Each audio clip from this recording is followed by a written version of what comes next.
So I will try to do my presentation in about 20 to 25 minutes, so we have time for questions and answers. If you have then follow-up questions, we can still try to answer your questions in the chat if that's possible. I don't know if that's possible, but I'm here today with the assistant to the call, Joëlle Bison, who has been the backbone of the proof of concept call, because she was there working with the call since it was introduced in 2011. But I will just go ahead. And in 2026, there will not be many changes regarding how we run the proof of concept call. We are still giving out the grants as lump sum grants with a fixed value of 150,000 euro. The duration that you sign off the grant is 18 months, and there will be a small change in the amended work program 2026, which we expect to be adopted within about a week and published.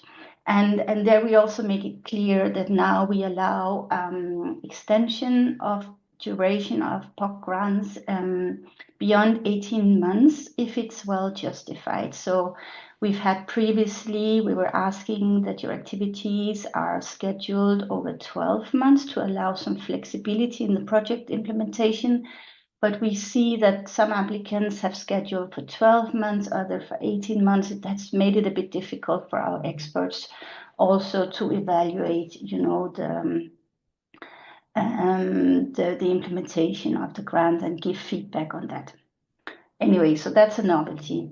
We are running the proof of concept call as one continuous open call. Once we have the approval of the 2026 amended work program, we will publish the call and open it for submission via the FNT portal. On the call page, you will find all the documents there, including once you make a draft proposal, you will also find the 2026 templates that you should use to prepare your POC grant, but the template itself has not changed. Since 24, we are running the call with 2 cutoff deadlines, one in mid-March and one in mid-September. What is nice to be able to share with you is that in 26, the call budget is up from 30 million in 25 to the double. 60 million will be available for our grantees for proof of concept projects. And this budget will be split between the 2 cutoff deadlines. So we will be able to fund 400 proposals, 200 in each deadline. And this slide shows you a little bit where the proof of concept is, in sort of the innovation landscape. It's very early seed money to allow our grantees to take any idea they have, any result they have that they think can have value and can be applied in an innovation context in the first steps towards a final innovation product, service, idea, commercialization project. And together with EIC Pathfinder, our grantees can apply to the EIC. It makes them, when you're a proof of concept grant holder, it makes you eligible to apply for an EIC transition grant. It was created, as I said, in 2011 to give our grantees a means to further explore the results coming out of the grant as a gentle push to help you to start thinking about the potential use of your research developments in other areas or for other use cases. So to start thinking a little bit as frontier innovators. So the Scientific Council basically wanted to shorten the bridge over the valley of death between research funding and final scale up to a successful innovation or a service, which usually we know requires a lot of investment. So an ERC POC grant allows you as a grantee to make a first exploration of your innovation idea. So the transition call offers a much more substantial funding of up to 2.5 million euro for a duration of up to 3 years and for projects with up to 5 partners. So this is quite attractive. And I just wanted to say a few words on the ERC transition. It has an eligibility window of approximately 3 years, starting when your POC grant has run for minimum 12 months. And this means that every year we've had a pool of roughly 550 POC grantees that would be eligible to apply for the transition call since it was launched in 2021. And our POC grantees have been quite active in applying. They have submitted roughly 40% of all transition proposals across the 4 years, 21 to 24. And it also means that roughly 1/3 of our grantees, so around 165, for instance, applied for an ERC transition grant in 22 and 23. And so the upper table shows you that our grantees have been quite successful in all transition evaluations, and they have actually secured almost 50% of the transition funds. That's more than 200 million euro. The latest results we have were from January 25, but on the transition 24 call, which had a single deadline in September 24, and there 19 out of the 40 grants were awarded to previous ERC POC grant holders with a total value of 45 million euro. So this should be encouraging. But if we go back to POC, so the POC objectives and the scope of the grant in Horizon Europe has not changed. It remains to facilitate the exploration of the commercial and social innovation potential of ERC-funded research. However, the Scientific Council recognized that these are very early seed money, so there's less of a focus in Horizon Europe of achieving direct economic or social impact as a result of the grant. And they also enlarged the scope of the ERC POC call to include further research activities needed to explore the innovation potential of the idea proposed. The evaluation is based on the sole criterion of excellence, and it's broken down in 3 sub-criteria. First of all, the breakthrough innovation potential of the idea itself, the approach and methodology proposed by the grantee, and then finally the PI, how they will strategically lead and manage their project. This is a short description. We require a data management plan as for any other ERC grant. It should be delivered within 6 months from project start, and we also require that the host institution has a gender equality plan in place at the time when they sign the POC grant. So the activities that can be funded, it needs to be, or you need to show that the activities that you propose, the idea that you have, draw substantially on your ERC-funded research. And the funding can cover activities aimed at exploring the whole range of the pathway from groundbreaking research towards innovation, regardless of which stage you are in. So it also, as I just mentioned, and I'm repeating it here, includes activities at the very early stage of moving research ideas towards an innovation, final innovation, or a socially valuable proposition, but these activities cannot stand alone. Research alone does not constitute a POC project. So you may include further research to translate and valorize research idea to possible application, including development and testing to validate the idea in the lab or wherever you need to go validate it. I will speak a bit about eligibility.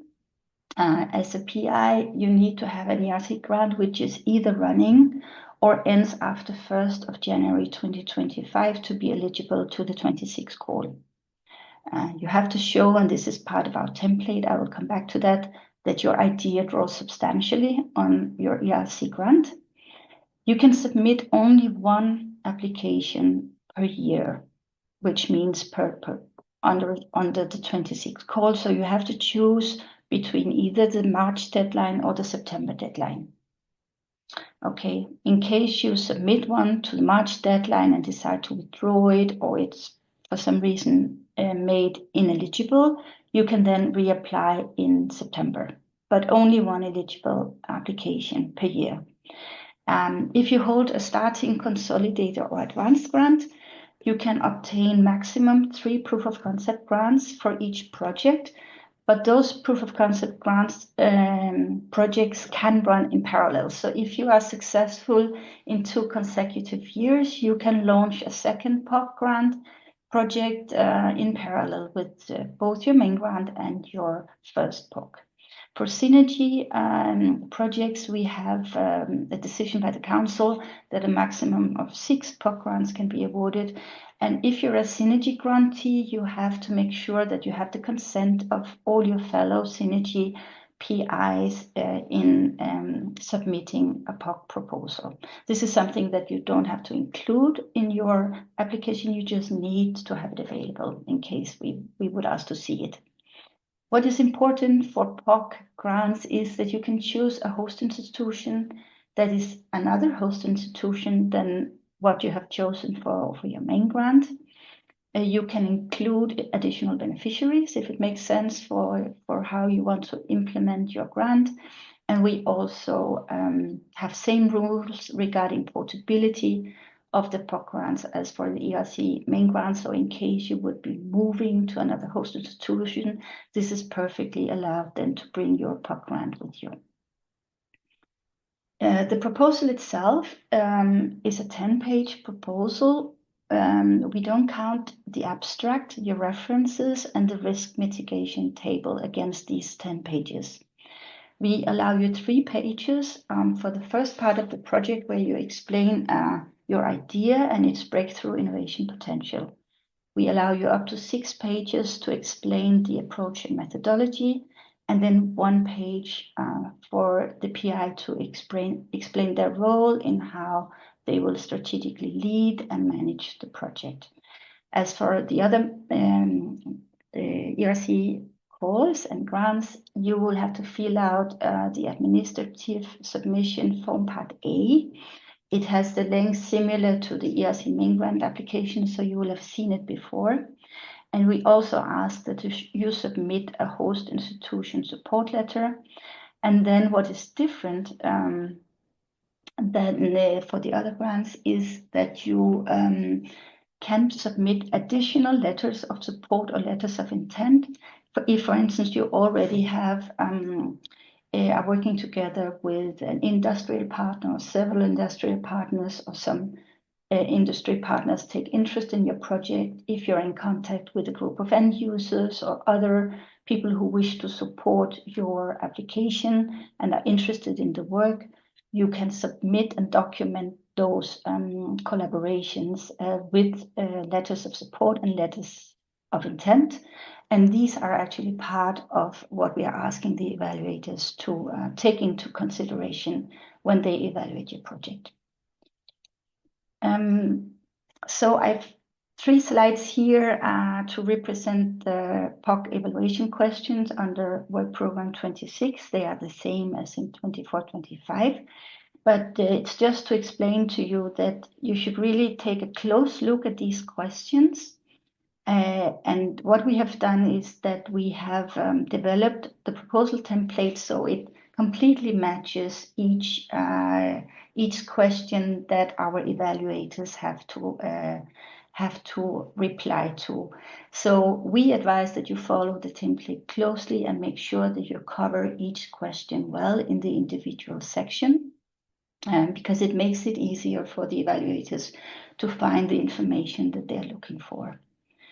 And I'm not going to read it up, but you will have it here both for the first sub-criterion, breakthrough innovation potential, the approach and methodology, which goes in section 1B, 1 and 2, and section 1B3. And then finally, the PI, strategic lead and project management, which should be included under section 1C. And then on the evaluation procedure, it's very different to our main grant course in that we have a single-step evaluation procedure.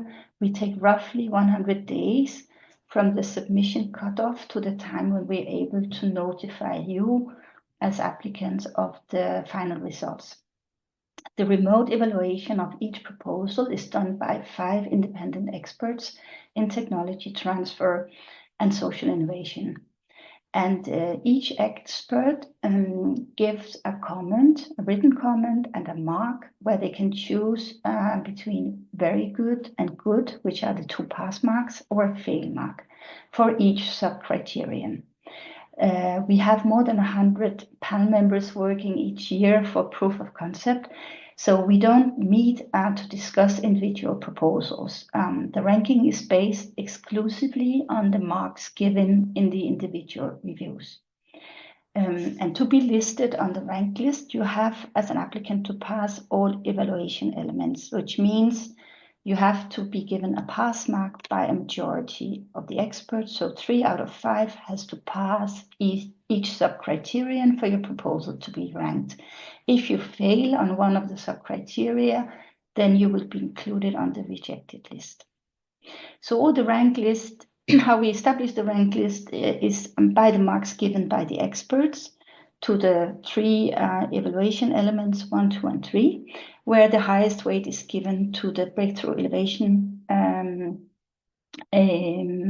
potential, followed by the approach and methodology, and finally the PI, strategic lead and project management. And then we know how much budget we have. So the highest ranked proposals within the budget for the evaluation are then main listed, and we create a reserve list in case we have additional funding, a longer reserve list, or in case of granting failure, if we know we will not be receiving additional funding, we create a shorter reserve list, because then it's only in case of granting failure among the main listed project that any reserve list project will be invited. I have a few tips for applicants, and I think Michelle will also have some more detailed tips for you, including also the grantees who are here today. But I have just this one slide. So I think based on the feedback that we are reading all the individual comments from all experts for every proposal, I think it's very important for you as principal investigator to show that you will be heavily involved in the project, and that you will take the responsibility to lead and manage the project. For your competitors, if you know them, if you don't know them, you have to get to know them. You have to simply describe the competitive landscape that you're operating it in, and make sure that you explain the novelty in your specific idea or application. So how is it different from other solutions that are out there? Also, who are your end users, and who will benefit from your innovation when it's fully developed? And why would they choose your solution above those that are already on the market or those who are currently under development? In case you have an innovation idea that can be commercially exploited, it's very important that you describe your market, the size of your market, and the impact you think your idea may have. In case you are proposing a socially valuable service, what will be the expected impact of your project idea once it's fully developed? In case you make a proposition for a database or an application development, you should consider how will this be maintained beyond the project period, because this is something that the experts will look at and question if you don't explain what is the idea to maintain it down after the project finishes. And then in case additional funding or investment is needed, how will you go about this? How will this be pursued, and through which channels? For the projects that are not main listed, so both reserve and those that pass all the evaluation thresholds, we provide award a seal of excellence. So those that cannot be funded due to lack of budget available to the call, and we provide this document as an additional document in the F&T portal together with your full evaluation results. And there will be some guidance from RTD. There is a specific website for Seal of Excellence projects, but it's basically to allow national funding authorities to follow up on our evaluations. And some countries, some regions, they then decide to award spend budget, some of the regional funds, other funds on supporting projects that are qualifying for a Seal of Excellence. Then I have a few statistics that I brought. We are still busy with the 2025 evaluation, so I've included here the overall 24 submission and results. And in 24, we had more than 7,000 grantees who could apply for a POC grant. It gives you both the number of submitted and evaluated proposals by domain, including for synergy. And what you see is out of the more than 3,000 eligible PIs with a parent grant in physical sciences and engineering, 310 submitted a POC proposal, and 136 of these were selected for funding. And it's quite common that our grantees within the physical sciences and engineering domain have the highest success rate. Last year it was at 44%. Our PIs in the life sciences domain were slightly more active, actually, in that 11% decided to submit a proof of concept application, and their success rate is at the average of the call, so 35%. Our grantees from Synergy and the social science and humanities panels are the least active in applying for a proof of concept grant, although if we count by number of eligible Synergy projects, we are almost at 19%. So even within Synergy, which are very big projects, the appetite for proof of concept is clearly increasing, and we've also seen increasing Synergy numbers in 25. The success rate for social sciences and humanities grantees remain at about half of the overall call success rate, and this is unfortunately a picture that we keep seeing in all our POC evaluations, and Professor Moran will confirm that we keep briefing the evaluation panel to pay special attention to social sciences and humanities, and among our 114 proof of concept experts that we have contracted this year, we have actually a very high number of experts that are able to evaluate social sciences and humanities type proof of concept grants. But proof of concept is a highly competitive call, and what we've seen is also a build-up of high-quality proposals under Horizon Europe. And in this strong competition, some social sciences and humanities projects, they fall out of the main list because it takes only, to be funded, you have to have a very positive evaluation by all 5 reviewers to make it to the main list. So this slide again summarizes the core results in 24. It gives you the fraction of submitted and funded proposals per domain to the left, and by call of the original ERC grant to the right. And if we focus on the right donut, the dotted outer rings represent the number of submissions, and the inner rings the number of funded proposals. And you see that the younger cohorts of starting and consolidated grantees are very active in applying for proof of concept grants, and they're also very successful in the evaluations. So out of the 245 awarded POC grants in 24, 188 went to starters and consolidators, 49 grants were awarded to advanced grantees and 8 to our synergy grantees. And if we look at the call years of the original main grant, you see that we have grantees that were funded back in 2015 and 16 in all grant types, except for synergy, that was only reintroduced in 2018 after the first pilot in 12 and 13. But basically, we have grants that were still running and where our PIs were still eligible to apply even with an 8-9 window delay. So you also see that these are the funded proposals, but it also reflects pretty much the distribution of submitted proposals. You see that the ERC grantees are less active in applying for a proof of concept grant in usually their first 2 years of implementing the main grant, but then the distribution of the proposals over years 3 to 7 into their project implementation is more or less equal. So here we have some country statistics, and I've included here Belgium, which in 2024 had 16 proof of concept grants funded.